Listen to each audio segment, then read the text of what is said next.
Eh bien, salut les gamers, c'est Henri76 Escarel. On se retrouve aujourd'hui pour le 8e épisode de Top Gear sur GTA 5. Donc aujourd'hui, nous allons voir donc la Vapid Dominator qui est une bonne grosse cylindrée. La Vapid Dominator.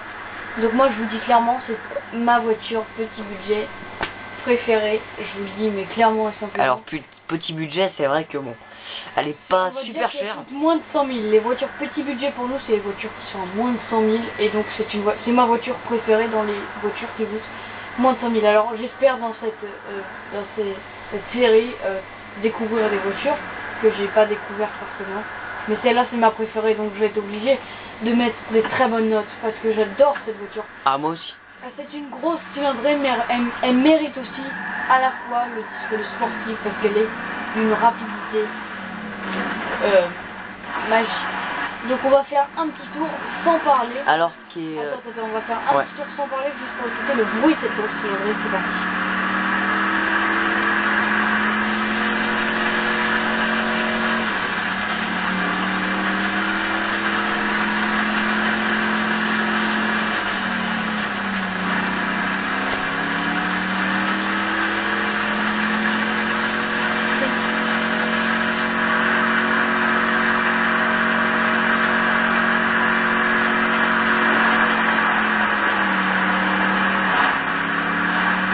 Voilà, on a pu entendre le bruit de la Vapid Dominator, qui était une très bonne voiture. Voilà, donc c'est vrai que bon, grosse cylindrée parce qu'on a quand même sous le capot, hein, comme on dit, donc c'est vrai que elle est vraiment énorme. C'est surtout pour le bruit en fait qui est vachement sympa. Vous voyez, même quand il y a une petite éraflure, en fait ça fait... On voit pas beaucoup les dégâts, elle est assez résistante aux dégâts. Hein. Et puis ouais, c'est vrai que c'est quand même une voiture qui est plutôt pas mal. Moi je risque de mettre des bonnes notes, donc bon, vous l'aurez tous reconnu, hein, je pense. Donc c'est une espèce de grosse Mustang. Hein. Enfin, je sais pas, c'est une espèce de mélange entre une Mustang et une espèce de Camaro aussi en même temps. Clairement, c'est ma voiture préférée, c'est la voiture avec laquelle j'ai commencé, donc forcément, ça me fait énormément plaisir de l'avoir. Mais en plus, là, j'adore cette voiture. Ouais, c'est vraiment une bonne voiture. Qui va très vite, qui peut battre même pour moi. Après, bon voilà, c'est franchement, je peux dire des conneries, mais qui peut battre certaines super sportives. Voilà. Elle n'a pas forcément de meilleures caractéristiques, mais par rapport à un véhicule de sa classe toujours. Et ouais, voilà, elle a vraiment des bonnes caractéristiques quand même et qui dépassent, je pense, de loin les autres de sa catégorie, hein, les grosses cylindrées. Donc en fait, dans les grosses cylindrées qu'on verra, c'est vrai qu'il y a pas mal de voitures qui sont différentes, mais celle-là, je pense, est de loin la meilleure. Hein. Voilà, vous voyez, je me mets un petit peu à l'abîmer pour voir si elle résiste ou qu'elle résiste quand même bien. Ouais, sinon elle a quand même un beau design. Au bout de 5 chocs, forcément, elle a pris bien ouais, mais même en prenant des chocs, on se rend compte que finalement, elle est pas si abîmée que ça et qu'elle reste quand même une belle voiture. Ouais, et ça, c'est important, je trouve, la résistance à une bagnole. Bon, après, vous pouvez toujours, si vous l'achetez, mettre un blindage dessus, ce qui va réduire énormément les chances d'abîmer votre caisse. Voilà.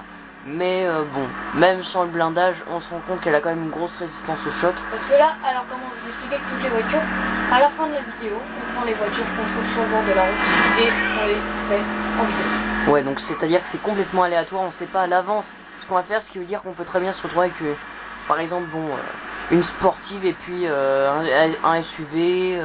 Ensuite, on peut se retrouver avec un véhicule compact, c'est très aléatoire, franchement. Donc là, elle a pris quand même bien cher, on voit qu'on l'a mis à rude épreuve, voilà. Pas mal.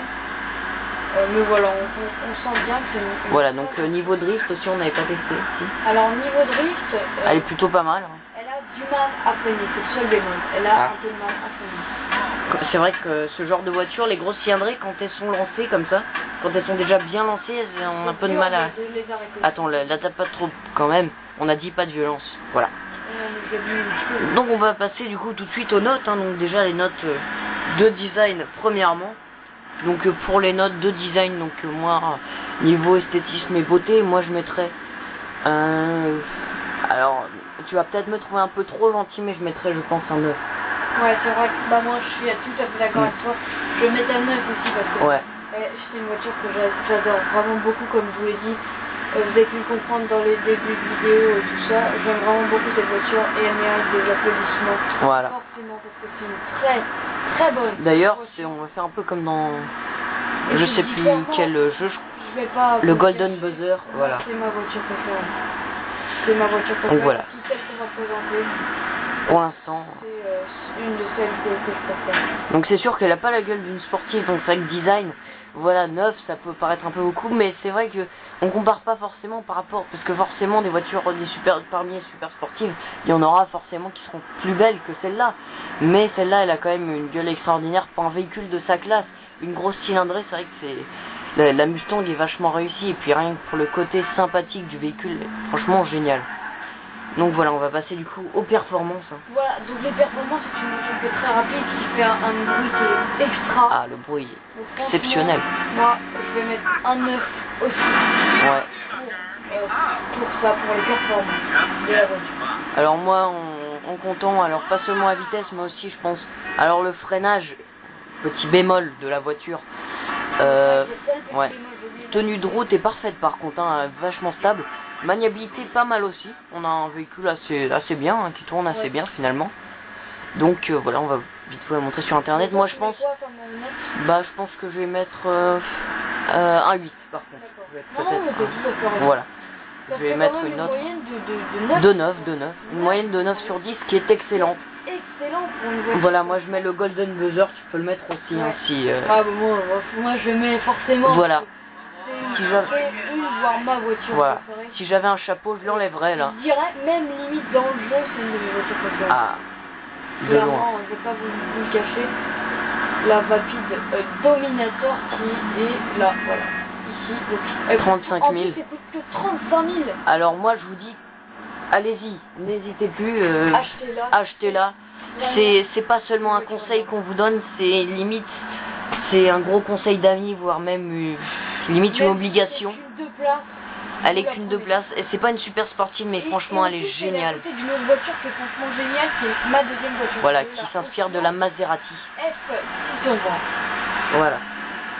Donc sur ce, c'est la fin de cette vidéo. On espère qu'elle vous aura plu, donc n'hésitez pas à regarder les autres épisodes de Top Gear.